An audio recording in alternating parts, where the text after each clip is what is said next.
Bismillah, assalamualaikum. Terima kasih masih di Fakta Sejarah bersama cerita dari Kang Dayat. Diculik untuk memberikan keturunan. Ini dia selengkapnya di Fakta Sejarah.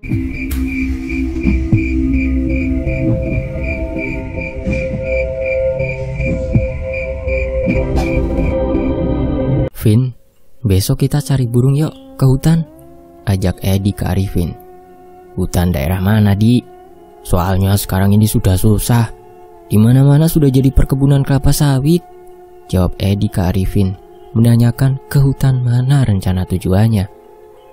Di sebelah PT perkebunan itu kan masih ada hutan, Vin. Aku rasa di sana masih banyak burung murainya. Terus kalian kita bawa pancing. Sambil pasang pukat, kita cari ikan juga. Ujar Edi lagi yang berencana ke area hutan yang bersebelahan dengan area perkebunan. Hus, kamu gak tahu apa kalau di hutan itu angker, Di? Aku takut ke sana. Karena menurut cerita para pekerja perkebunan itu, ketika sedang bekerja di kebun yang bersebelahan dengan hutan itu, selalu mendengar dan melihat hal aneh. Ujar Arifin menjelaskan kepada Edi, jika di dalam hutan yang dimaksud Edi itu angker. Kau ini percaya kali dengan cerita tak jelas. Ayolah, takkan ada apa-apa di sana. Kalau dapat banyak burungnya, lumayan uangnya, Vin. Bujuk Edi ke Arifin. Dibujuk Edi, sejenak Arifin terdiam. Dalam hatinya ada keraguan. Namun ada benarnya juga apa yang dibilang Edi. Harga burung murai lumayan mahal. Akhirnya Arifin bersedia untuk mencari burung ke hutan. Yang konon cerita masyarakat setempat bahwa di hutan tersebut angker. Sempat keluarga Edi dan Arifin melarang agar tidak memasuki area hutan itu. Namun Edi yang memang dikenal sebagai orang yang keras kepala tetap memutuskan untuk pergi. Yang akhirnya keluarganya hanya bisa berpesan agar berhati-hati saja. Keesokan harinya, sekitar jam 10 pagi, Edi dan Arifin berangkat dengan membawa segala peralatan yang mereka butuhkan. Mereka berencana akan berada di hutan itu untuk beberapa hari. Singkat cerita, setelah melakukan perjalanan sekitar 2 jam, akhirnya Edi dan Arifin tiba di pinggiran hutan. Sejenak, mereka berdua berdiri mengawasi area hutan yang rapat dengan pepohonan yang besar, serta semak belukar rotan yang penuh duri tajam.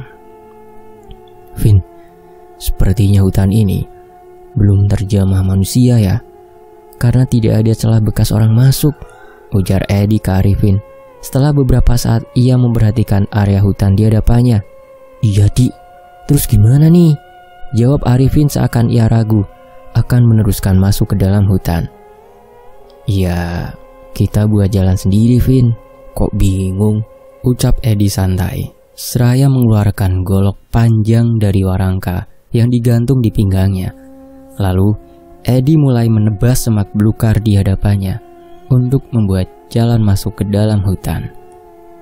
Setelah berhasil memasuki hutan, ternyata di dalam hutan itu, walau pepohonannya besar dan tinggi menjulang, namun di bawahnya lumayan bersih, tidak terdapat semak belukar, sehingga tidak menyulitkan bagi Edi dan Arifin berjalan di dalam hutan tersebut.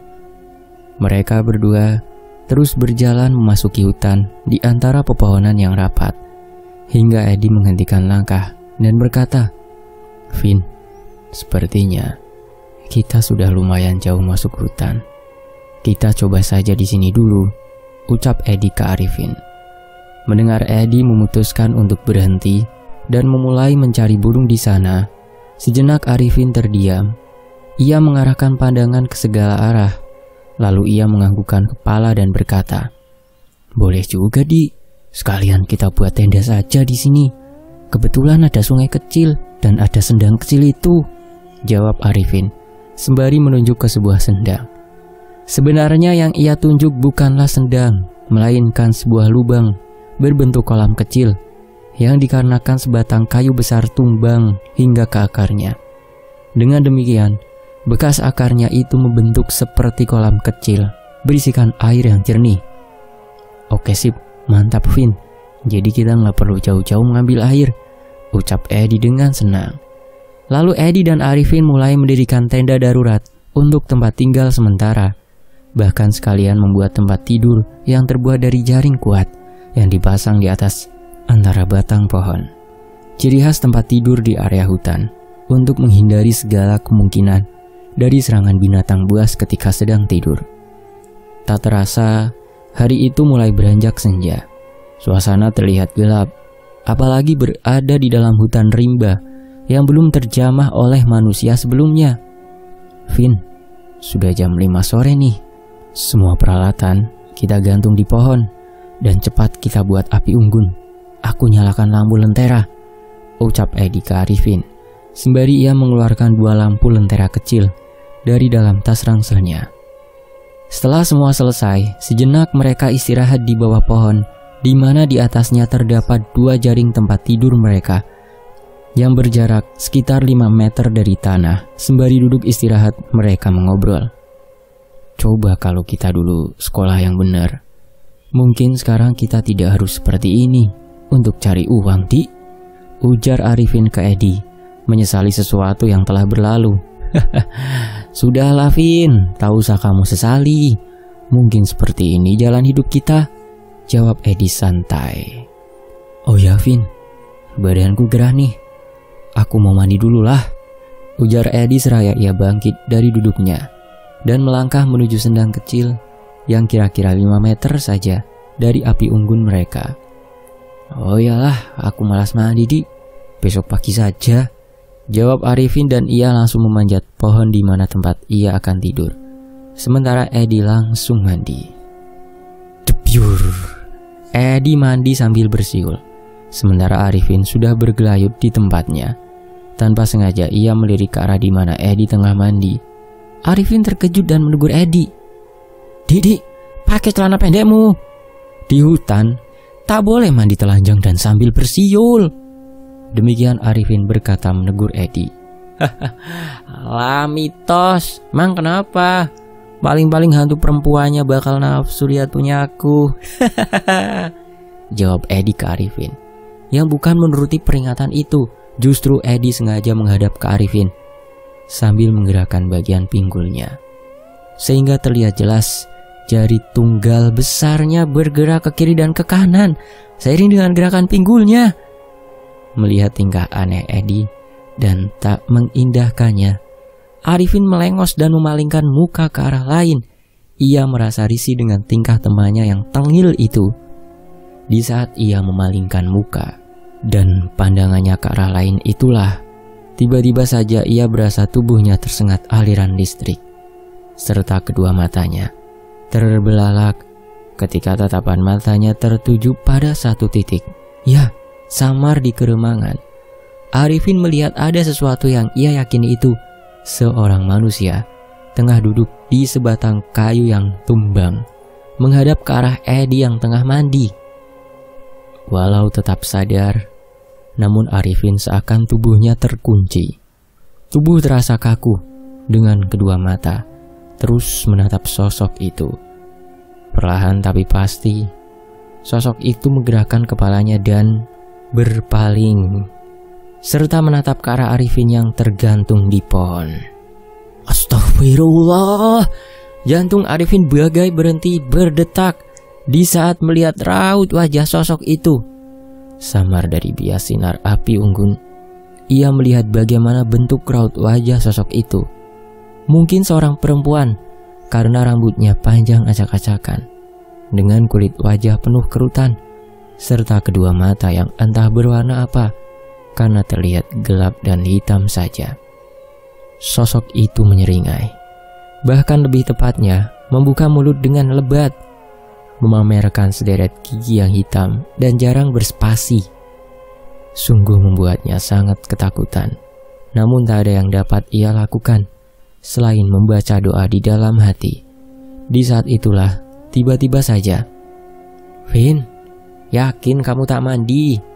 Seseorang menyapanya, dan itulah Edi yang sudah berada di jaringnya di bawah di mana Edi berada. Seketika Arifin sadar, dan seketika itu pula sosok menyeramkan itu hilang tidak terlihat lagi. Keringat dingin mengucur deras dari kepalanya. Dadanya terasa terlepas dari himpitan batu berukuran besar. Arifin menghela nafas lega sembari beristighfar pelan. Arifin merubah posisi tubuhnya. Yang semula ia miring menghadap ke kanan, kini ia posisikan terlentang di ayunan itu menghadap ke atas pohon. Terlihat sangat gelap bagian atas pohon itu, hingga dahannya saja tidak dapat ia lihat karena memang hari mulai malam. Suasana malam di tengah hutan belantara tentunya sunyi dari hiruk pikuk aktivitas manusia, namun tetap ramai dari suara binatang malam. Mulai dari nyanyian suara jangkrik, suara burung hantu bersahutan yang sungguh membuat bulu kuduk merinding, dan banyak lagi suara binatang lain yang entah apa jenisnya. Terdengar pula di ayunan Edi yang posisinya di bawah Arifin memutar lagu dangdut. Ia putar dari tape kecil yang memang selalu ia bawa setiap pergi ke hutan, menandakan jika Edi saat itu belum tidur. Arifin sendiri belum dapat tidur. Ia terlihat gelisah. Mungkin masih memikirkan penampakan menyeramkan ketika maghrib tadi. Hingga entah sudah jam berapa, Arifin belum dapat tidur juga. Masih dengan posisi terlentang, tiba-tiba saja ia merasa ada sesuatu yang dingin memercik di wajahnya. Mungkin hujan. Pikirnya Arifin tidak merasa risau jika hujan pun turun, karena mantel sudah ia siapkan, jadi tidak akan kebasahan. Lalu Arifin menarik mantelnya untuk menutup bagian kepala dan memutuskan segera tidur. Di balik mantel walau berusaha untuk segera tidur, namun Arifin tak juga dapat tidur. Bahkan dalam hati ia berkata, "Ini hujan gerimis kok hanya mengenai bagian muka saja. Badanku kok tidak kena hujan?" Demikian ia berpikir. Lalu perlahan ia membuka kembali mantel dari wajahnya. Begitu mantel itu ia buka kembali, Arifin merasa heran. Karena yang ia duga percikan air itu air hujan, ternyata beraroma busuk. Penasaran lagi, lalu ia merogoh saku pakaiannya. Arifin mengambil senter berukuran sedang. Kemudian senter itu ia nyalakan dan cahayanya diarahkan ke bagian atas. Astagfirullah, Arifin beristighfar. Ternyata air yang memercik di wajahnya bukanlah air hujan, melainkan air liur yang menetes dari sosok menyeramkan yang bertengger di dahan pohon di mana Arifin dan Edi menambatkan tali ayunan pada pohon itu. Dengan kedua mata terbelalak menatap ke arah sosok itu, Arifin terus beristighfar. Tubuhnya gemetaran, tanpa ada yang bisa ia perbuat, apalagi untuk melarikan diri, selain pasrah dan berdoa memohon pertolongan kepada Yang Maha Kuasa. Di tengah rasa takut yang tidak tertahankan lagi, tiba-tiba saja Arifin mendengar suara bisikan lembut di telinganya. "Kau tak usah takut, tatap matanya dan bacalah 2 kalimat syahadat." Demikian bisikan itu terdengar di telinga Arifin. Mendengar bisikan itu, refleks Arifin berucap, "Nenek." Seketika itu pula, ada keanehan pada makhluk menyeramkan yang tengah bertengger di dahan pohon itu. Tiba-tiba saja, makhluk itu tertunduk seperti ketakutan. Lalu, makhluk itu melompat dengan cepat meninggalkan Arifin dan hilang di kegelapan malam. Beberapa saat setelah makhluk itu pergi, Arifin memanggil Edi. Namun baru saja mulutnya hendak memanggil, tiba-tiba saja di dalam hatinya seperti ada seseorang yang berbicara kepadanya. "Arifin, ingat kamu saat ini sedang di dalam hutan. Jangan pernah kamu berteriak memanggil siapapun." Dek. Arifin terkejut serta mengurungkan niatnya untuk memanggil Edi. Dan akhirnya Arifin memutuskan diam dan berusaha untuk tidur saja. Udara yang segar diiringi dengan suara kicau burung yang terdengar begitu indah mengusik Arifin dari tidurnya. Arifin terjaga dan langsung melihat ke bawah, di mana ayunan Edi berada. Namun saat itu, ia tidak melihat Edi berada di tempatnya. Lalu perlahan Arifin turun ke bawah. Suasana di hutan itu belumlah terlalu terang, kira-kira jam 6:30 pagi. Mungkin karena di dalam hutan, dengan demikian suasana masih terlihat gelap. Dengan sikap waspada, Arifin menyapukan pandangan ke segala arah. Namun ia tak melihat keberadaan Edi. Sebelum melakukan hal lain, terlebih dahulu ia mengumpulkan sisa kayu bakar dan kembali dinyalakannya untuk mengusir nyamuk yang mengerumuni. Perlahan suasana mulai terang. Arifin masih menunggu Edi, sembari merokok dan minum kopi yang ia buat di bawah pohon. Arifin merasa serba salah dan bingung. Mau berteriak memanggil, teringat dengan pantangan, tidak boleh berteriak memanggil. Mau mencari juga bingung, mau cari kemana? Lalu Arifin bangkit dari duduknya. Dengan golok panjang, ia mulai melangkah, meneliti area di sekitarnya. Barangkali ada jejak yang mungkin bisa dijadikan petunjuk kemana perginya Edi. Hingga pandangan Arifin tertuju pada satu benda yang tergeletak di bawah sebatang pohon di antara daun kering. Ia menyipitkan mata untuk memastikannya, karena sepertinya ia mengenali benda itu. Perlahan Arifin mendekati benda itu, dan setelah diamati ternyata benar. Itu celana dan baju yang dikenakan Edi setelah mandi kemarin, pikirnya yakin. Arifin meraih celana panjang berbahan jeans dan kaos berlengan pendek berwarna biru muda yang diyakini itu milik Edi. Arifin meneliti pakaian Edi lalu ia berkata pelan, "Kenapa celana dan bajunya Edi ada di sini? Lalu dia pergi pakai apa? Nggak mungkin pula dia telanjang." Demikian ucapnya. Lalu Arifin kembali menyapukan pandangannya ke segala arah, berusaha mencari petunjuk kemana arah perginya Edi. Namun tetap saja, ia belum menemukan juga sesuatu yang ia harapkan. Tanpa terasa, waktu terus berjalan. Arifin melihat jam yang berada di lengan sebelah kirinya. Waktu menunjukkan jam 1 siang. Perutnya terasa lapar. Arifin memutuskan untuk memasak dulu dan makan. Setelahnya baru mencari Edi kemanapun arahnya. Singkat cerita, setelah makan, Arifin mengemasi semua barang-barangnya. Namun tentunya tidak mungkin bisa dibawa semua, karena saat itu ia sendiri.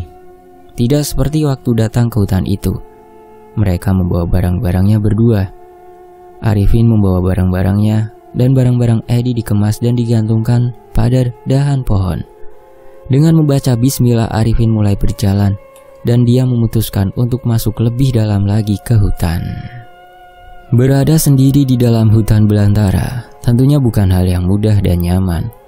Apalagi di dalam hutan belantara yang belum terjamah oleh manusia sebelumnya. Dengan sikap waspada dari segala kemungkinan yang mungkin akan terjadi, ia terus berjalan di antara rapatnya pepohonan besar. Setiap beberapa meter, Arifin menebaskan goloknya untuk memberi tanda, dengan tujuan agar dia tidak lupa jalan besar. Entah sudah berapa jauh Arifin masuk ke dalam hutan, hingga ia berhenti melangkah. Karena di hadapannya ia melihat suasana yang benar-benar membuat bulu romanya meremang. Bahkan ia merasa ngeri. Arifin melihat ada keanehan dengan area tersebut. Ya, pepohonan di hadapannya semua besar, tinggi menjulang, dengan warna batang dan ukurannya nyaris sama. Terlihat gelap. Bahkan kabut tebal menyelimuti area hutan di hadapannya itu, seperti dinding pemisah. Sayup terdengar suara alunan musik tradisional yang ia dengar dari balik kabut tebal. Bahkan Arifin juga seperti mendengar ada bisikan-bisikan tak jelas. Arifin semakin merasa tidak nyaman berada di sana. Namun Arifin juga teringat dengan Edi, dan tidak mungkin ia pulang ke rumah tanpa Edi. Akhirnya, Arifin kembali melangkah dengan terlebih dahulu mengeluarkan senter dari dalam tasnya. Senter langsung ia nyalakan. Lalu ia melangkah mulai memasuki area hutan berkabut itu. Krusak! Arifin menghentikan langkah. Ia palingkan kepala ke kanan ke kiri, karena tiba-tiba saja ia mendengar suara gemeresek dari semak belukar di sebelah kanannya. Karena tidak melihat apapun, lalu ia kembali berjalan. Baru saja beberapa langkah, kembali ia dikejutkan. Kali ini yang membuat Arifin terkejut tidak hanya mendengar suara saja, melainkan tepat di hadapannya telah berdiri sesosok laki-laki dengan bentuk rupa sangat mengerikan dan tidak sempurna. Tubuh laki-laki itu terlihat mulai membusuk dengan bekas luka hampir memenuhi tubuhnya. Kedua tangannya terlihat putus sebatas siku dan mengucurkan darah merah kehitaman. Serasa nyawa dicabut dengan paksa oleh malaikat maut saat itu, saking terkejutnya. "Astagfirullah, kamu siap?" ucap Arifin sembari tersurut mundur. Sosok itu menyeringai sangat mengerikan. Lalu sosok itu berbicara dengan suara terdengar ngorok. Mungkin karena lehernya yang terlihat berlubang. "Kamu harus cepat keluar dari hutan ini sebelum asar. Kalau tidak ingin bernasib sama denganku, juga dengan temanmu itu." Demikian ucap sosok itu. Lalu tiba-tiba saja kabut putih semakin tebal hingga menutupi tubuh dari sosok itu. Mendengar ucapan sosok mengerikan itu, tanpa pikir dua kali, Arifin langsung balik kanan, meninggalkan tempat itu dengan langkah cepat. Sempat ia mendengar suara-suara aneh, bahkan suara banyak perempuan yang tertawa, seakan tengah menertawakannya. Arifin terus berjalan dengan cepat, tak peduli dengan suara apapun di belakangnya. Di perjalanan pulang, sialnya, Arifin lupa dengan jalan yang telah ia beri tanda. Mungkin karena rasa takut, ia lupa melihat tanda yang ia buat. Arifin semakin panik ketika melihat jam di tangannya, karena waktu menunjukkan sudah jam 3 sore. Sementara ia sudah bingung arah mana jalan menuju pulang atau minimal dapat keluar dari hutan. Dengan tubuh terasa gemetaran karena telah bercampur rasa takut, ia mengarahkan pandangannya ke sekeliling. Namun seakan semua bentuk pohon sama membuat ia semakin bingung. "Ya Allah, tolonglah aku, beri petunjuk dan jalan agar aku dapat keluar dari hutan ini dengan selamat. Aku tidak tahu lagi, ya Allah." Arifin berbicara dengan lirih. Ya, Arifin berdoa memohon kepada Yang Maha Kuasa.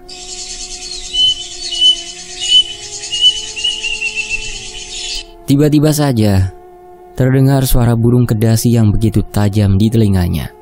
Mendengar suara burung itu seketika Arifin mengangkat wajahnya yang tertunduk lesu. Kembali burung itu bersuara. Arifin mempertajam pendengarannya, memastikan dari arah mana suara burung kedasi itu. Perlahan, ia berjalan mendekati suara burung itu.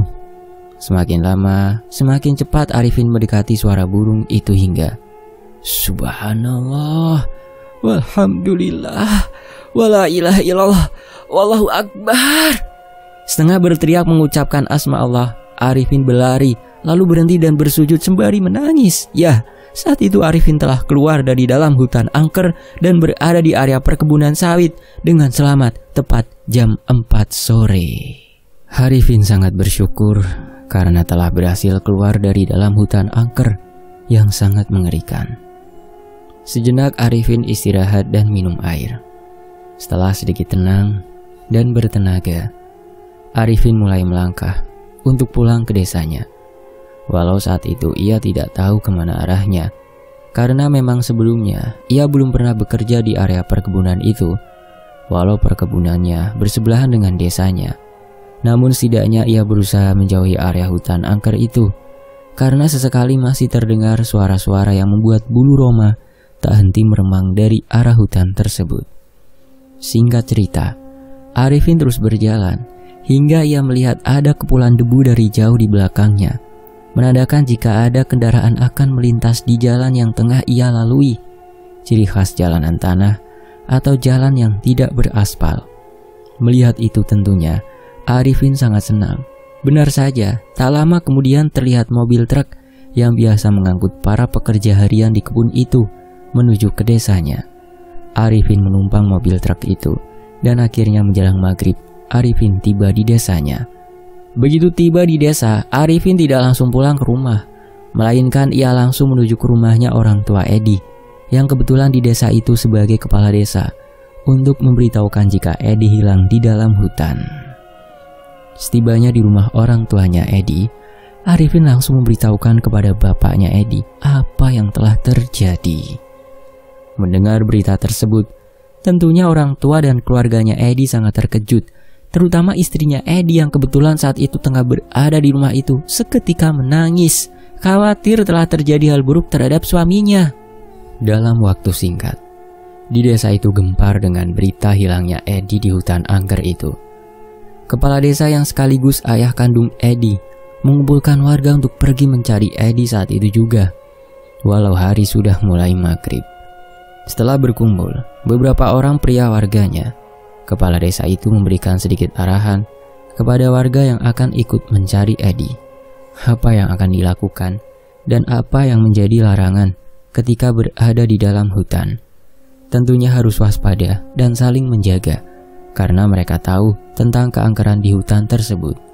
Tak lupa, Pak Kades melaporkan kepada pihak kepolisian atas hilangnya Edi.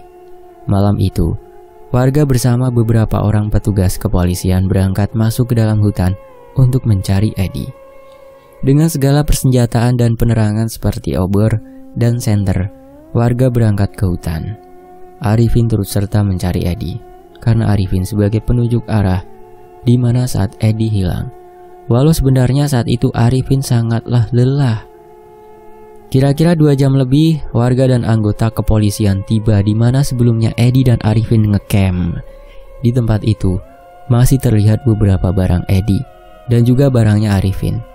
Masih ada, tergantung di pohon, termasuk tempat mereka tidur. Kemudian, mereka menyebar mulai melakukan pencarian dengan sistem berpasangan dan tidak terpisah jauh.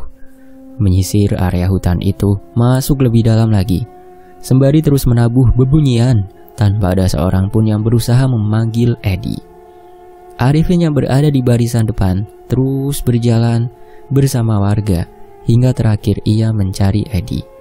Seperti waktu sebelumnya, Arifin juga warga dihadapkan dengan kabut putih dan tebal menyelimuti area tersebut. Bahkan kali ini lebih tebal. Saat itu juga tercium aroma yang membuat perut terasa mual. Aroma itu aroma bau bangkai yang sangat menyengat.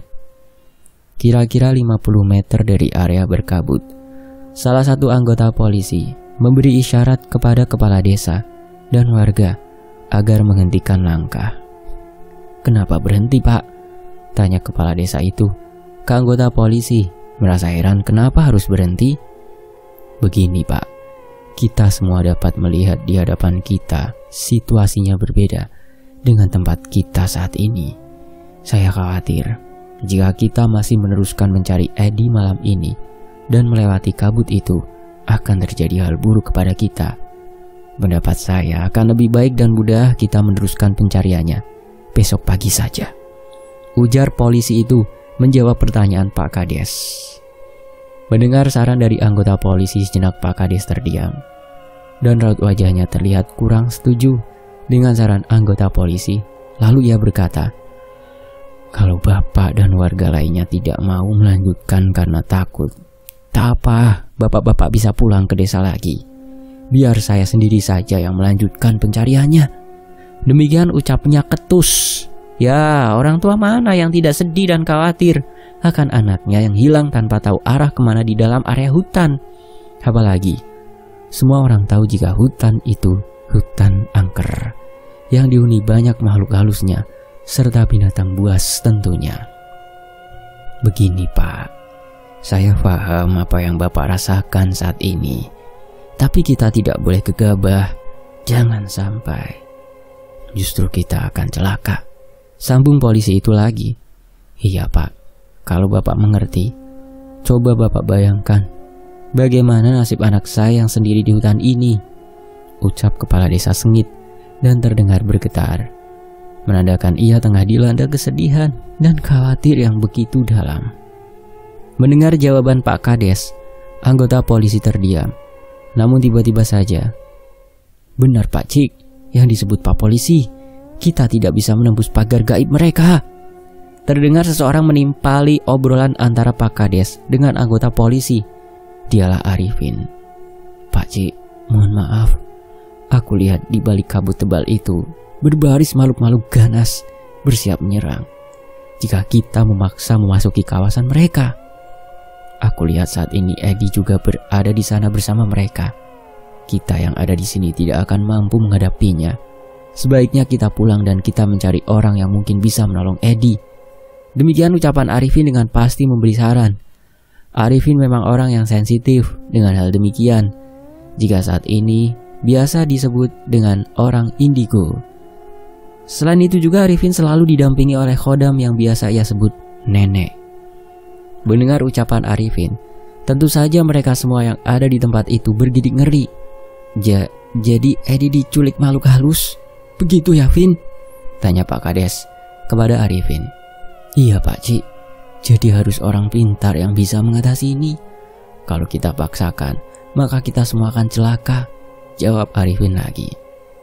Mendengar keterangan Arifin, terlihat kepala desa itu menganggukkan kepala, tanda mengerti. Lalu ia berkata, baiklah, kalau begitu ayo kita pulang dan kita mencari orang yang bisa menolong Edi, ucapnya dengan sedih. Pada akhirnya, sesuai kesepakatan bersama, dengan pertimbangan situasi tidak memungkinkan serta akan sangat berbahaya jika terus dilanjutkan pencarian Edi saat itu.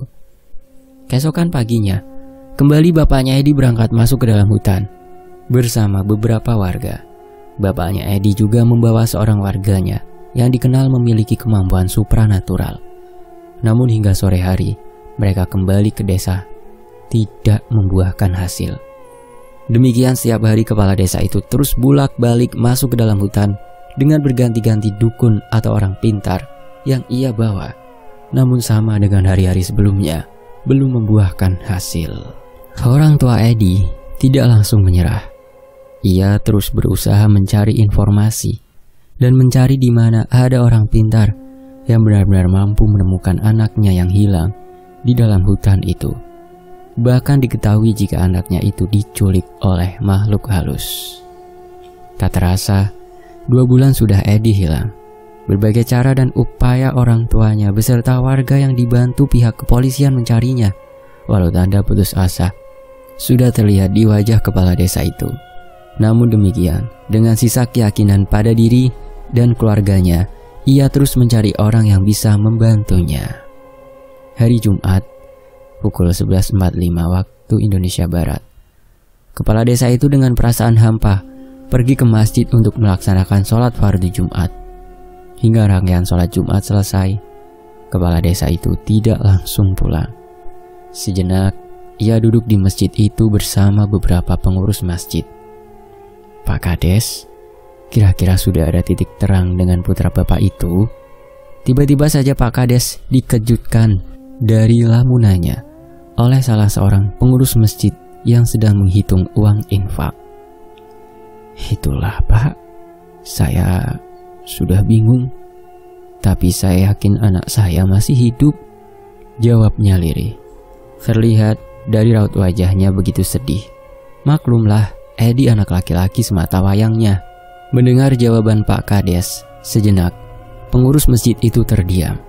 Lalu ia kembali berkata, begini Pak, dulu saya punya teman dan bercerita, sewaktu tinggal di bagian si api-api, pernah anaknya hilang, diculik makhluk halus di hutan.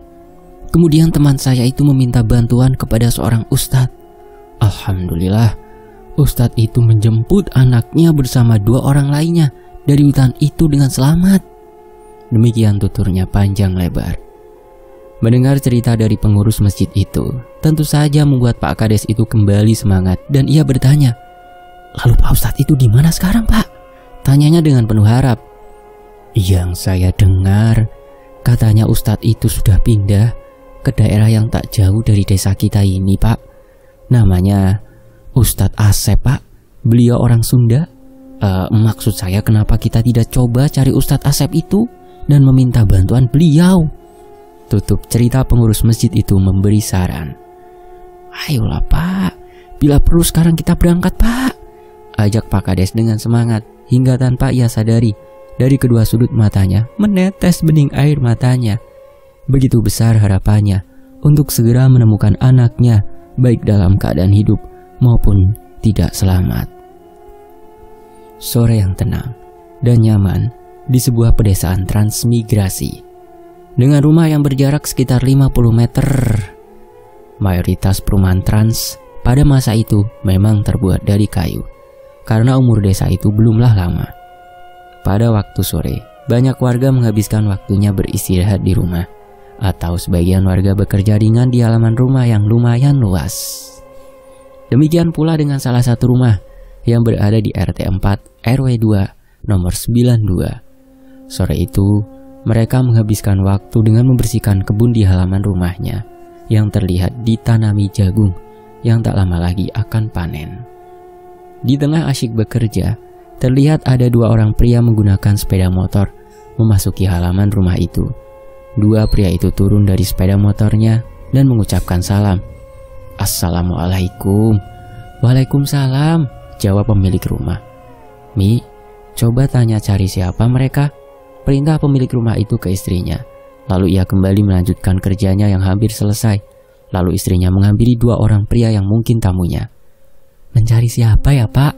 tanya wanita parubaya itu kepada dua pria itu. "Oh ya, Bu, maaf mengganggu. Kami dari desa L. Mau nanya apa benar ini rumahnya Ustadz Asep?" jawab dua pria itu sekaligus bertanya. "Benar, Pak, ini rumahnya." "Ayolah, masuk, Pak, ke rumah," jawab wanita itu yang ternyata itu istrinya Pak Ustadz Asep. Singkat cerita, setelah masuk ke dalam rumah, Pak Ustadz duduk mengobrol bersama kedua tamunya di ruang tamu.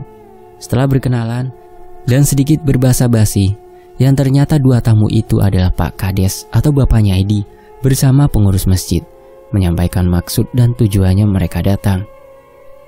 "Pertama, saya turut prihatin dan mengenai permintaan Bapak. Akan saya coba. Cuma sepertinya agak berat, Pak. Karena sudah lebih dari 40 hari.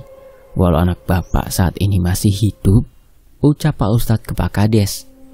Mendengar jika anaknya masih hidup, terlihat Pak Kades begitu senang. Lalu ia berkata, "Pak Ustadz, saya mohon bantuannya. Apapun syaratnya saya sanggup. Yang penting anak saya bisa kembali, Pak Ustadz," sambung Pak Kades mengibah. "Saya tidak meminta syarat apapun, Pak. Dan saya juga tidak berjanji bisa melakukannya. Saya hanya akan berusaha semampu saya. Semua kehendak Allah. Maka bermohonlah kepada Allah agar anak Bapak bisa pulang kembali." Jadi begini, Pak. Waktu kita tak banyak lagi jika menginginkan anak Bapak pulang dalam keadaan hidup, ujar Pak Ustadz ke Pak Kades. Yang tentunya ucapan Pak Ustadz membuat Pak Kades terlihat pucat pasi. "Jadi bagaimana ini, Pak Ustadz?" tanya Pak Kades yang terlihat ia mulai menangis. "Sudah, jangan panik. Hayu, kita berusaha saja dan berdoa, Pak. Sekarang kita berangkat ke rumah Bapak dan besok pagi tunjukkan di mana hutannya," ajak Pak Ustadz. Mendengar kesediaan Pak Ustadz untuk membantunya, Pak Kades sangat bahagia, senang, dan saat itu juga mereka langsung berangkat.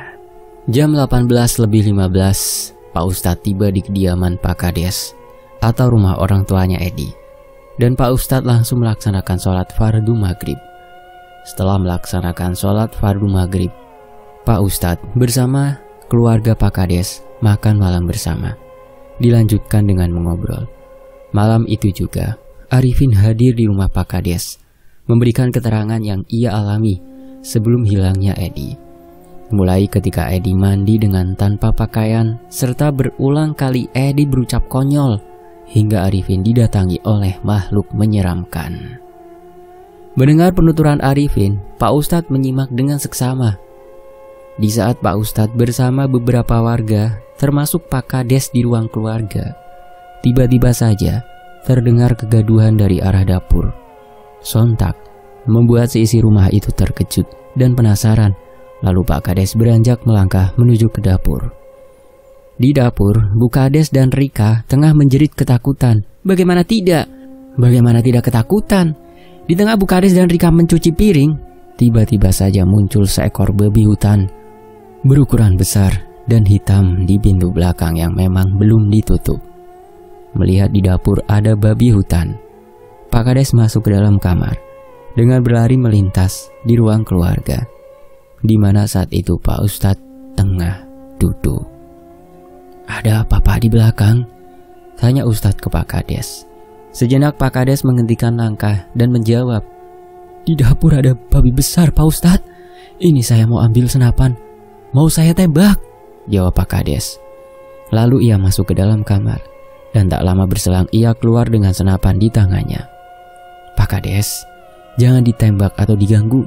Nanti Bapak menyesal," cegah Pak Ustadz setengah berteriak. Mendengar Pak Ustadz melarang, tentu saja membuat Pak Kades terkejut serta merasa heran dengan ucapan Ustadz. Sebelum Pak Kades bertanya, lalu Pak Ustadz beranjak dari duduknya dan langsung melangkah ke dapur. Pak Kades yang belum mengerti mengikutinya dari belakang Ustadz. Setibanya di dapur, Pak Ustadz beristighfar seraya menatap tajam seekor babi hutan yang bagai patung hanya diam di tempat. Lalu Pak Ustadz berbicara, ditujukan ke babi itu, seakan babi itu manusia yang mengerti dengan bahasa yang diucapkannya. "Sabarlah nak, insya Allah besok saya jemput kamu ya. Sekarang kamu pergilah dulu." Demikian ucap Pak Ustadz pelan. Babi itu seakan mengerti dengan ucapan Ustadz. Sejenak ia mendengus pelan, lalu ia mundur dan pergi menghilang di kegelapan malam. Sempat terlihat oleh Bu Kades, kedua mata babi itu meneteskan air mata. Mungkinkah babi itu menangis? Wallahu alam. Pak Kades dan istrinya serta Rika tercengang dan bingung menyaksikan apa yang baru saja terjadi di hadapannya, yakni menyaksikan seekor babi hutan yang mengerti dan mengikuti perintah Pak Ustadz. Sementara Pak Ustadz langsung berbalik dan melangkah kembali ke ruang keluarga yang sebelumnya memberitahukan kepada Pak Kades agar segera menutup pintu dapurnya. Di ruang keluarga, Pak Ustadz hanya diam. Melihat sikap Pak Ustadz yang diam membisu, Pak Kades tidak berani untuk berbicara kepada Ustadz. Walau di dalam pikirannya mungkin puluhan pertanyaan yang ingin ia tanyakan. Sesaat kemudian, "Pak Kades, mumpung masih sore, ajak beberapa warga dan keluarga untuk membaca doa dan membaca Al-Quran. Mohon perlindungan agar Edi selamat dan bisa kita bawa pulang." Demikian Ustadz mengajak untuk berdoa. "Baik Ustadz, tapi saya mau tanya, kira-kira apa ada hubungannya babi tadi dengan kejadian ini?" tanya Pak Kades penasaran. "Begini Pak Kades, bukan saat yang tepat untuk membahas hal itu saat ini. Lebih baik kita berdoa dulu. Bantu saya dengan doa agar besok pagi usaha saya menjemput anak Bapak lancar," jawab Ustadz bijak dan tegas. Singkat cerita, Pak Kades tak berani lagi untuk bertanya, selain mengikuti arahan Ustadz untuk membaca doa bersama warga. 1 jam pelaksanaan doa yang dipimpin oleh Pak Ustadz selesai. Setelah selesai berangsur warga pamitan, dan besok pagi beberapa orang pergi ke hutan untuk mengantar Ustadz. Setelah semua warga pulang, di rumah Pak Kades tinggal bertiga, yaitu Pak Kades, Arifin, dan Pak Ustadz. Sementara istri Pak Kades dan Rika sudah masuk ke dalam kamar masing-masing. Lalu Pak Ustadz mulai bercerita. "Pak Kades, sebenarnya yang saya lihat tadi itu bukan seekor babi, melainkan seorang laki-laki muda yang saya yakini itu putra Bapak. Bersama beberapa perempuan di luar. Putra Bapak rindu sama keluarganya. Dia pulang dengan bentuk lain." Demikian tutur Pak Ustadz. Mendengar cerita Pak Ustadz, terlihat Pak Kades sangat terkejut dan kembali kedua matanya menitikkan air mata. Beda dengan Arifin, ia hanya diam dan tertunduk saja.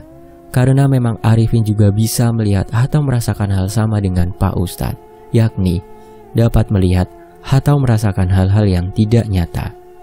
Kemudian Pak Ustadz kembali berbicara. "Besok pagi, sekitar jam 5 pagi, kita berangkat menjemput putra Bapak. Tapi tak usah ramai-ramai, cukup saya dan Arifin saja. Yang lainnya tunggu saja di pinggiran hutan," tutup Pak Ustadz. Jam 4 subuh semua sudah bangun dan langsung mempersiapkan diri untuk berangkat ke hutan. Setelah melaksanakan sholat fardu subuh dengan membaca bismillah, mereka melangkah dengan dada berdebar. Setibanya di pinggir hutan, sesuai dengan arahan Pak Ustadz, beberapa warga dan anggota kepolisian standby di sana. Sempat salah seorang anggota polisi menawarkan diri untuk ikut mengawal Pak Ustadz karena khawatir akan terjadi sesuatu yang buruk terhadap Ustadz dan Arifin. Namun Ustadz menolak dengan halus, sedangkan Arifin saja hanya mengantarkan ke titik awal ketika mereka di hutan itu. Sejenak, Pak Ustadz berdiri mematung menghadap ke arah jalan setapak bekas warga masuk ke hutan itu ketika mencari Edi. Mulutnya komat kamit serta menadahkan kedua tangannya. Mungkin beliau tengah berdoa sebelum melangkah memasuki hutan. Lalu sesaat kemudian, ia mengusapkan dua telapak tangan ke wajahnya, tanda berdoanya selesai. Tanpa berbicara sepatah kata dan tidak menoleh ke kanan dan ke kiri lagi, Pak Ustadz melangkah masuk ke dalam hutan yang diikuti oleh Arifin. Sebenarnya Pak Ustadz dengan Arifin masuk ke dalam hutan tidaklah hanya mereka berdua, tapi begitu ramai yang entah berapa jumlahnya turut mengawal Ustadz dan Arifin. Namun yang dapat melihat semua itu hanya Pak Ustadz dengan Arifin saja, karena mereka yang bersama Ustadz sosok-sosok gaib. Singkat cerita, Pak Ustadz bersama Arifin tiba di area hutan yang rapat dengan pepohonan yang besar, tinggi menjulang, serta diselimuti dengan kabut putih yang tebal. Kembali mereka menghentikan langkah, lalu Pak Ustadz berkata, "Nah Arifin, kamu tunggu di sini saja ya. Kamu akan baik-baik saja di sini. Yang penting Nak Arifin jangan kemana-mana. Apapun yang terjadi, jangan menjawab dari suara apapun. Diam dan terus berdoa saja ya." Demikian pesan Pak Ustadz ke Arifin. Arifin hanya mengangguk pelan saja, tanda mengerti, dan membiarkan Pak Ustadz masuk ke dalam hutan berkabut tebal itu. Pak Ustadz terus berjalan semakin dalam di celah pepohonan yang terlihat semakin rapat dan besar. Kabut semakin tebal hingga suasana begitu gelap. Terdengar olehnya suara-suara geraman menakutkan dari kiri dan kanannya. Namun Pak Ustadz tetap santai, tidak terlihat ada rasa takut. Sempat ia berbisik pelan, "Jangan memaksa aku untuk keras. Aku datang ke tempat kalian untuk berdamai." Demikian bisiknya. Selain suara geraman serta desisan, Pak Ustadz juga melihat kelebatan-kelebatan hitam berseliweran dari balik pepohonan di sekitarnya. Seakan makhluk-makhluk gaib penghuni hutan itu terus mengawasi setiap gerak-gerik Ustadz. Bahkan Pak Ustadz melihat banyak makhluk hitam menyeramkan, seperti ulat bulu berukuran besar menggeliat menempel di pohon-pohon itu. Pak Ustadz menghentikan langkah di sebuah area yang kosong, kira-kira setengah hektar. Samar di balik kabut tebal, terlihat ada sebatang pohon dengan ukuran raksasa yang tumbuh dengan perkasa di tengah area tersebut. Kembali Pak Ustadz berdoa. Setelah selesai berdoa, lalu ia berkata, "Assalamualaikum. Aku datang untuk berdamai dan menjemput anak manusia yang kamu tahan di sini." Demikian ucap Pak Ustadz. Sesaat kemudian terjadi keanehan. Perlahan, kabut tebal menipis seperti terbawa angin lembut. Perlahan samar terlihat banyak cahaya bak di sebuah perkotaan yang terang dan ramai di waktu malam hari. Semakin lama, semakin terlihat jelas. Bangunan-bangunan megah, mulai terlihat pula kerumunan seperti manusia. Namun setelah diperhatikan dengan seksama, dari sekian banyaknya manusia, tidak terlihat laki-laki, yang ada hanya kaum perempuan saja. Melihat perubahan situasi di hadapannya, Pak Ustadz masih tetap berdiri tak bergeming. Ia terus merapalkan doa, hingga ada dua orang perempuan muda datang menghampirinya dan berbicara kepada Ustadz. "Sekarang ikut bersama kami, karena sudah ditunggu ratu." Demikian ucap salah satu dari mereka dengan nada dan sikap datar. Tanpa berbicara atau bertanya, Pak Ustadz mengikuti ajakan kedua wanita tersebut menuju sebuah bangunan megah. Di dalam bangunan megah nan indah itu, Pak Ustadz langsung dihadapkan dengan seseorang perempuan yang mungkin itu yang dimaksud ratu, karena perempuan itu duduk di kursi yang paling tengah di antara beberapa kursi lainnya, yang berjajar pula wanita-wanita muda dengan pakaian seadanya dan hanya menutup di bagian bawah saja, hingga, bagian dada perempuan itu terbuka dengan bebas.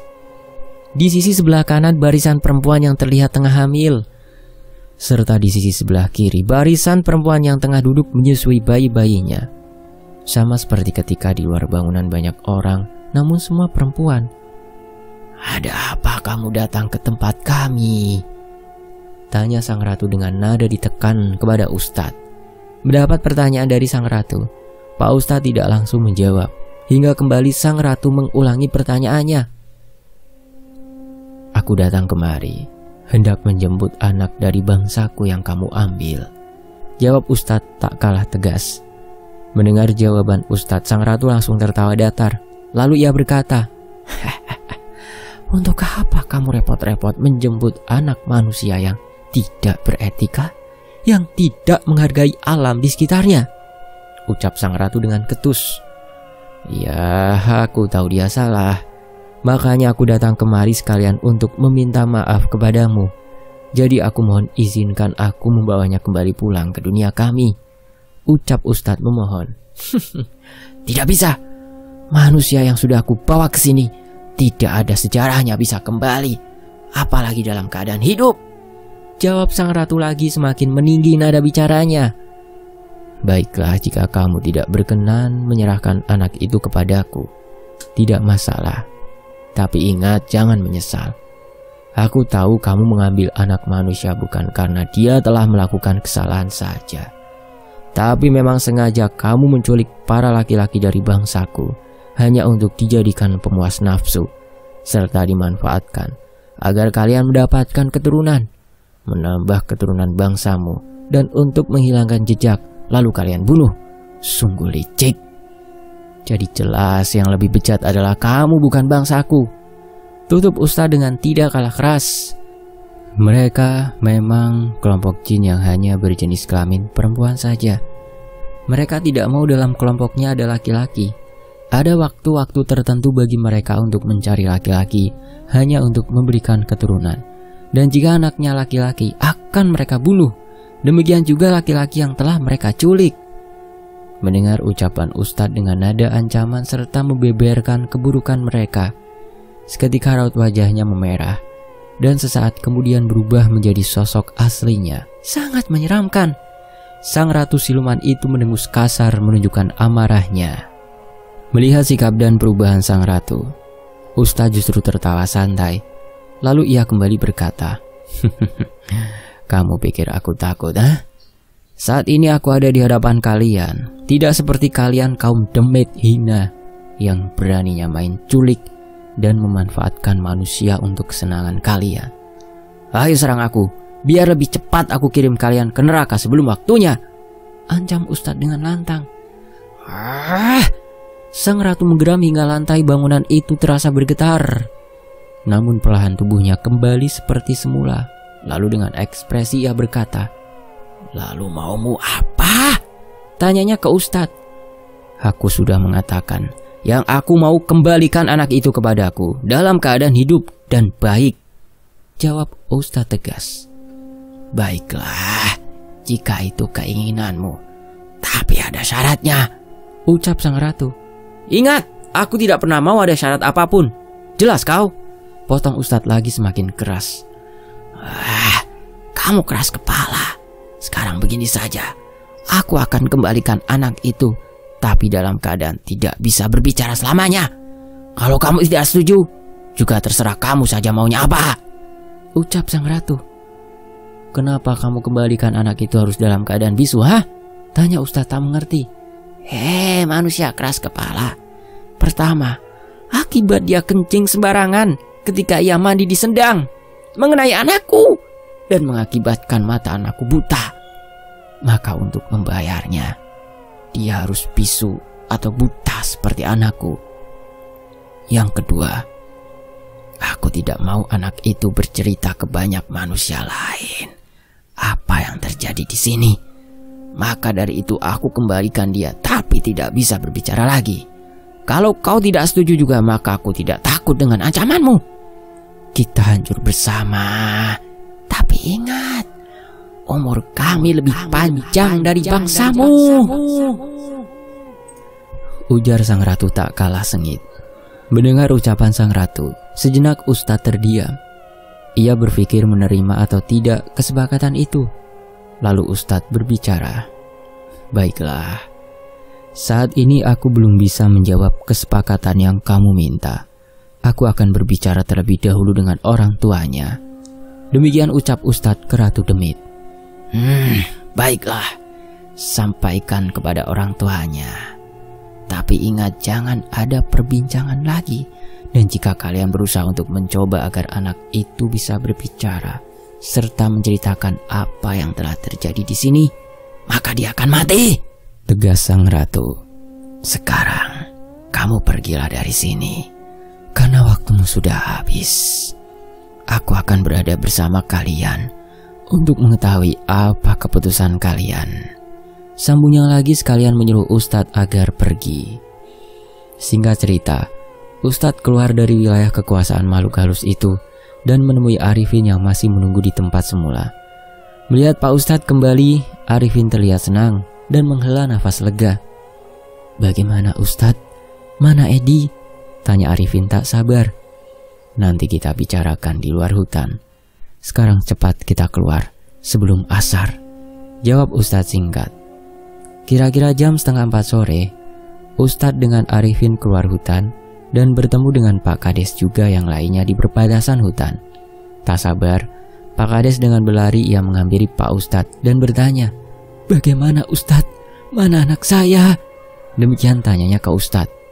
"Sudah, tenang dan sabar dulu ya. Sekarang kita pulang saja dulu. Ada yang perlu saya bicarakan bersama Bapak dan keluarga Bapak di rumah nanti," jawab Ustadz tenang. Singkat cerita, dengan hati dan pikiran penuh tanda tanya, mereka kembali ke desa. Setelah tiba di rumah Pak Kades, Pak Ustadz bebersih diri dan melaksanakan sholat fardu. Dan setelahnya mereka makan bersama. Selepas waktu maghrib, Pak Ustadz mengumpulkan keluarga Pak Kades untuk menyampaikan tentang kesepakatan yang diminta oleh sang ratu, tanpa menjelaskan bahwasanya Edi selama ini telah dijadikan pemuas untuk memberikan keturunan buat bangsa Demit di hutan sana. Mendengar penjelasan Ustadz, keluarga Pak Kades menangis, terutama istrinya. Namun tidak ada pilihan selain menerima kesepakatan itu. Lalu Pak Kades berkata, "Jadi, kapan anak saya dikembalikan, Ustadz?" Tanyanya dengan penuh rasa khawatir. "Malam ini juga, Pak. Tapi ingat, jangan pernah berusaha dengan cara apapun untuk putra Bapak bisa berbicara lagi. Karena kematian yang malah akan didapat. Saya mohon maaf juga, hanya seperti ini bisa membantunya, tidak lebih." Tegas Ustadz mengingatkan dan keluarga Pak Kades menyanggupinya. "Sekarang saya minta satu kamar dikosongkan dan jangan hidupkan lampunya. Setelah jam 12 malam lebih sedikit, bukalah kamar itu." Demikian ucap Ustadz memberi arahan. Lalu istri Pak Kades menyiapkan sebuah kamar sesuai arahan Pak Ustadz. Malam itu, suasana di desa L terasa sangat dingin, walau tidak sedang hujan. Ditambah sedang tak ada bulan, juga bintang, sehingga terlihat gelap gulita. Rumah-rumah warga terlihat semua gelap, menandakan jika penghuninya sudah terlelap tidur. Kecuali satu rumah yang berukuran lebih besar dari yang lainnya. Itulah rumahnya Pak Kades. Di rumah Pak Kades masih terlihat terang, karena saat itu masih banyak warga yang tengah berkumpul menunggu jam 12 malam dengan dada berdebar. Apa kira-kira yang akan terjadi?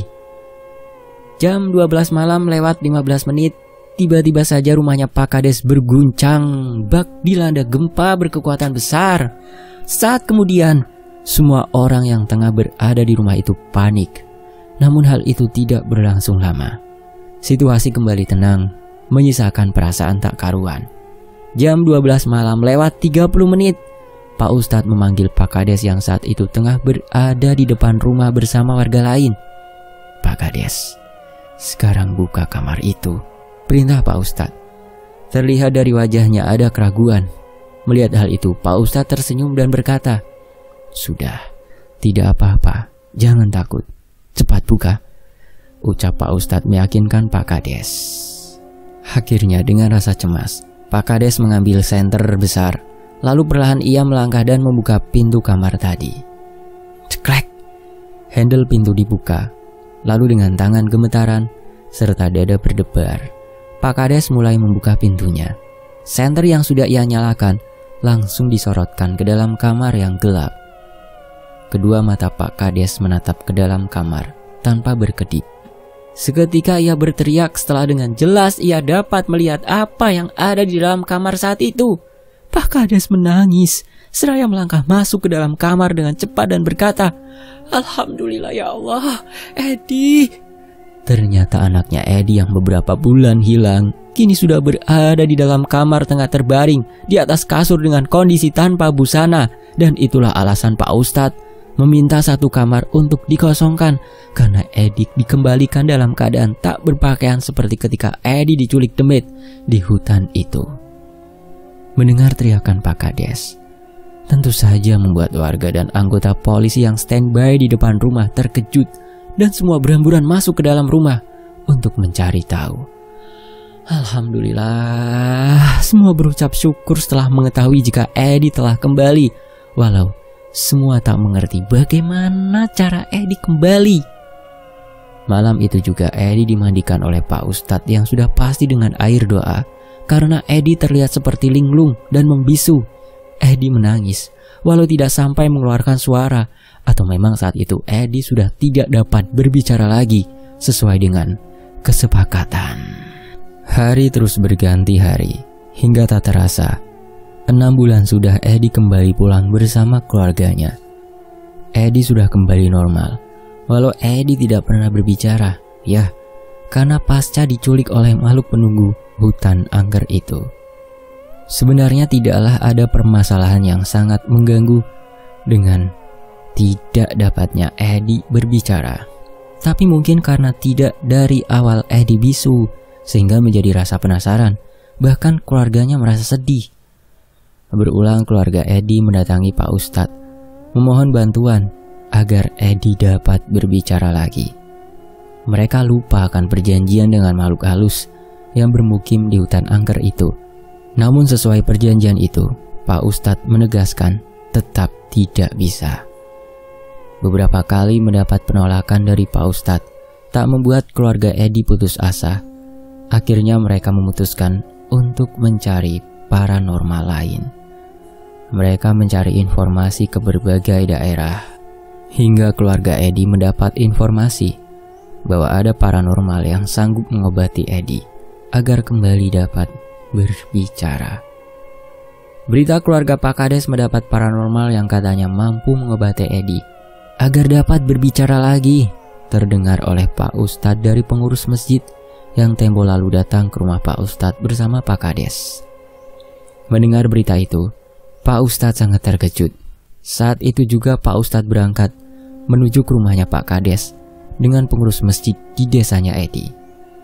Namun Pak Ustadz terlambat karena ketika ia datang, Edi tengah mengobrol di depan keluarganya. Edi sudah dapat berbicara dan artinya itu petaka bagi Edi dan keluarganya.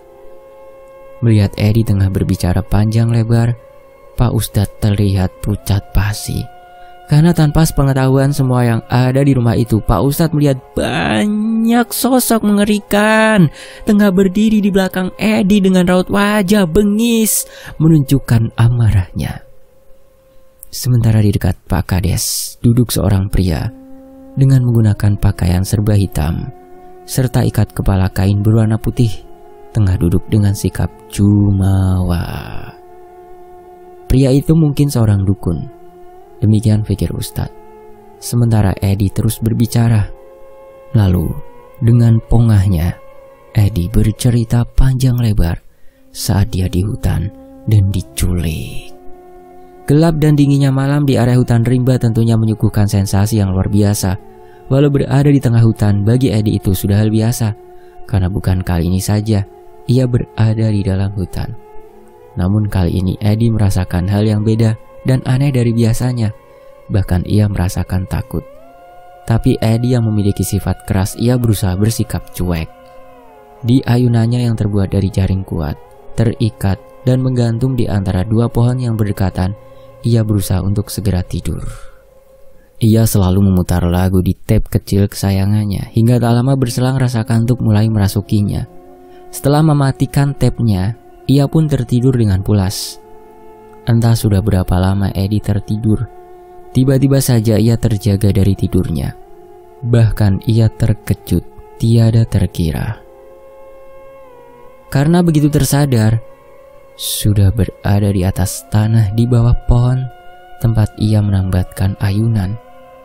Eddie langsung bangkit dan duduk, seraya mengarahkan pandangannya ke segala arah yang tentunya hanya kegelapan malam yang ia lihat. Dengan dada berdebar, Eddie mencoba meraba. Karena memang sangat gelap hingga untuk melihat jari telunjuk sendiri saja tidak dapat. Ia terus meraba dan... "Vin, ini kamu kan?" Di dalam suasana yang gelap, Eddie menyentuh kaki seseorang yang tengah berdiri di hadapannya yang ia kira itu Arifin. Beberapa kali Eddie memanggil Arifin dengan pelan.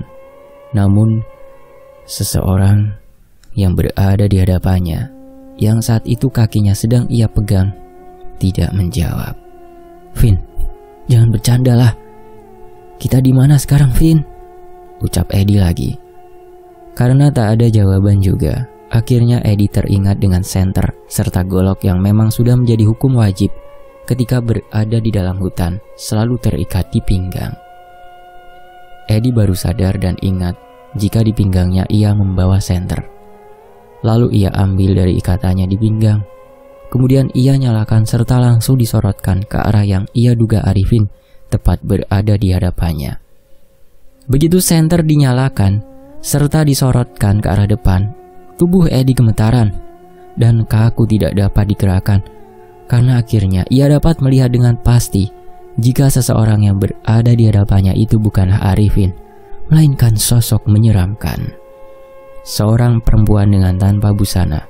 Hingga bagian dadanya terlihat menggantung panjang, menggelambir.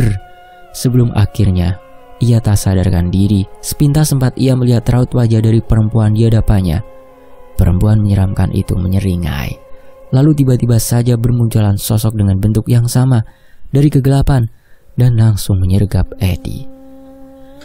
Eddie tersungkur tak berdaya ketika sosok-sosok perempuan menyeramkan itu membuka seluruh pakaian yang melekat di tubuhnya. Setelah tanpa sehelai benang yang melekat di tubuhnya, mereka mengangkat dan menggotong tubuh Eddie yang entah akan dibawa kemana. Sempat ia berteriak memanggil Arifin yang masih berada di atas pohon. Namun sepertinya Arifin tak mendengar teriakan Eddie.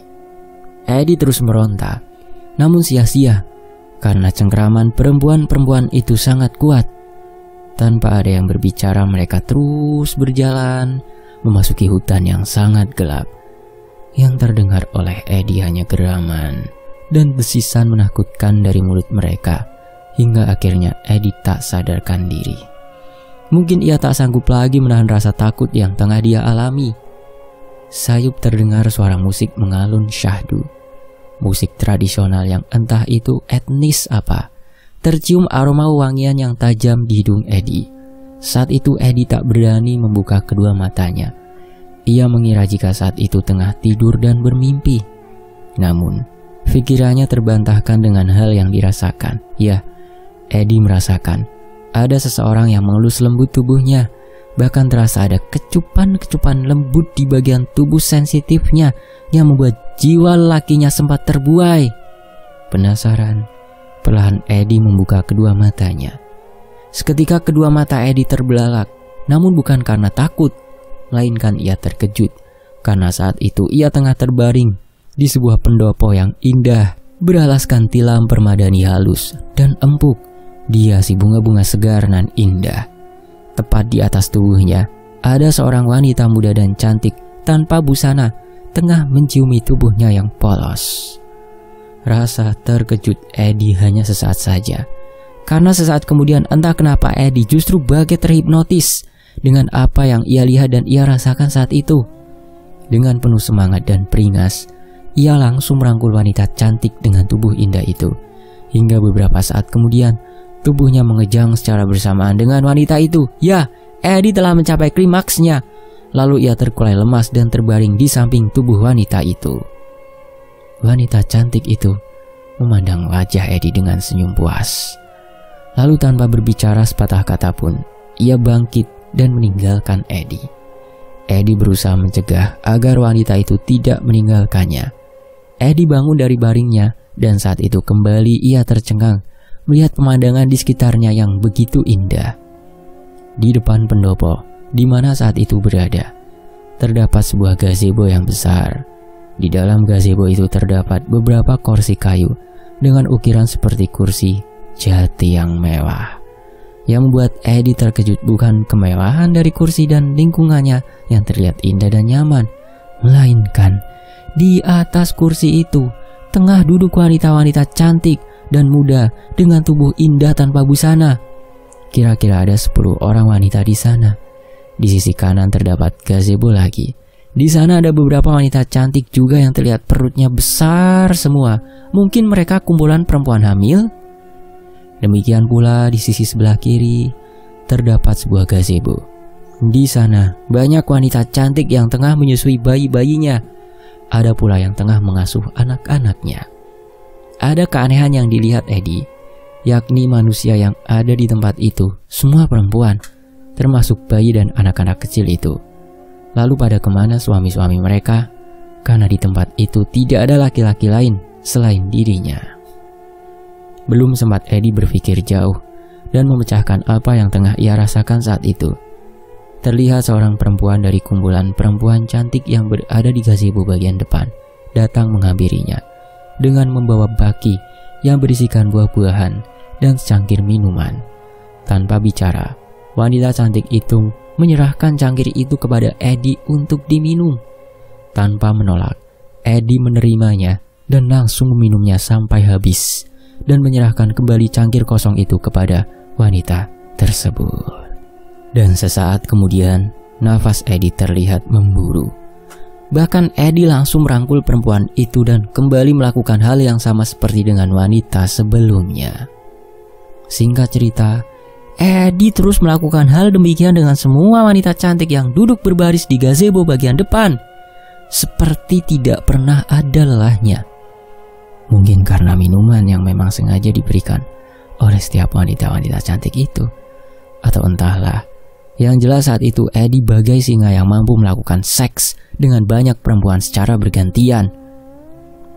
Entah sudah berapa lama Eddie berada di tempat itu, karena Eddie tak menyadari tengah di mana saat itu dan tengah bersama siapa sebenarnya. Eddie seperti menikmati situasi yang ia alami bersama banyak wanita cantik. Eddie benar-benar merasakan kepuasan yang tidak pernah ia alami sebelumnya, termasuk dengan istri yang ia cintai. Eddie lupa dengan segalanya, anak, istri, dan keluarganya juga. Hingga suatu hari Eddie melihat Ustadz datang ke tempat itu, dan ia melihat Ustadz berbicara dengan sang ratu, yang akhirnya ia dikembalikan ke keluarganya. Namun sebelum ia dikembalikan, sempat ia melihat dan merasakan perubahan yang begitu membuatnya sadar semua yang ia lihat sekitarnya berubah menjadi hal yang membuatnya takut. Perempuan cantik berubah menjadi sosok menakutkan. Bangunan indah dan nyaman berubah menjadi area hutan yang gelap serta pepohonan yang besar. Demikian Eddie bercerita kepada keluarganya.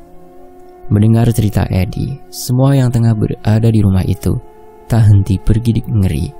Juga merasa senang karena Eddie kini dapat berbicara kembali. Namun tiba-tiba saja Eddie batuk.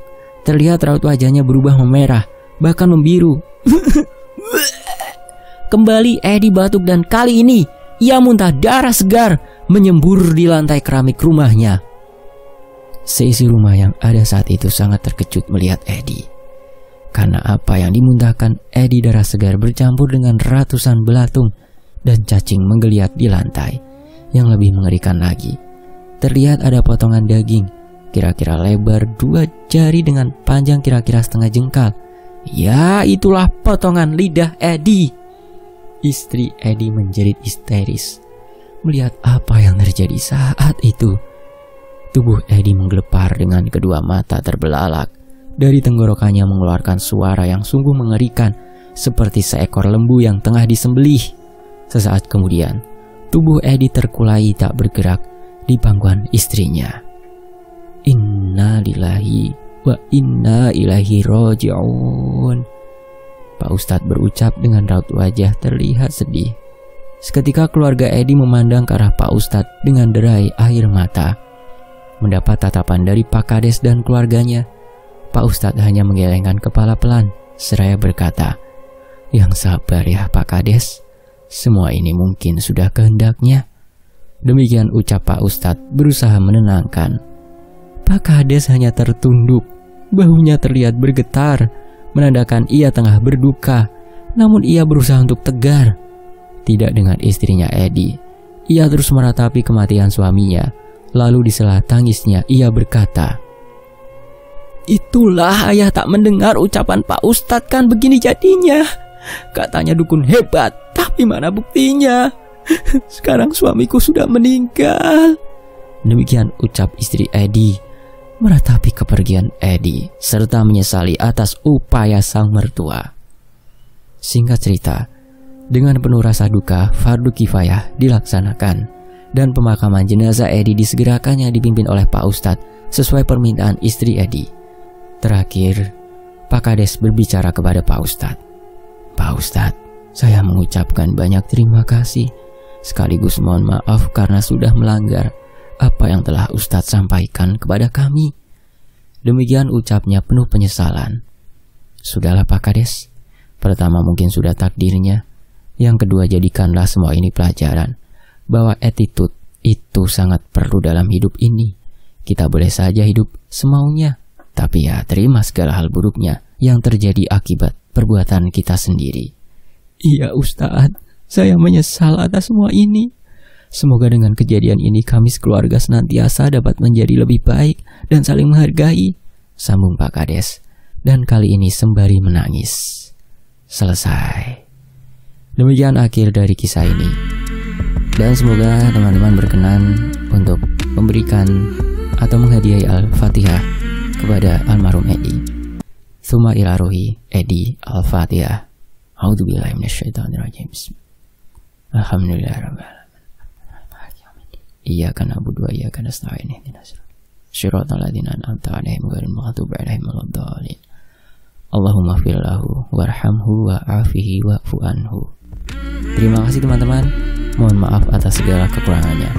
Hanya ini bisanya. Kang Asep mengaturkan banyak terima kasih kepada teman-teman yang mau menyimak kisahnya. Dan Fakta Sejarah juga terima kasih nih sama Kang Asep sudah mengizinkan kisahnya untuk dibawakan di Fakta Sejarah. Terima kasih juga ya buat teman-teman ya sudah menyimak di Fakta Sejarah. Saya pamit, mohon maaf kalau ada salah kata, salah ejaan, atau salah intonasi ya. Wassalamualaikum warahmatullahi wabarakatuh. Sampai jumpa di kisah lainnya. Tetap di Fakta Sejarah. Alhamdulillah.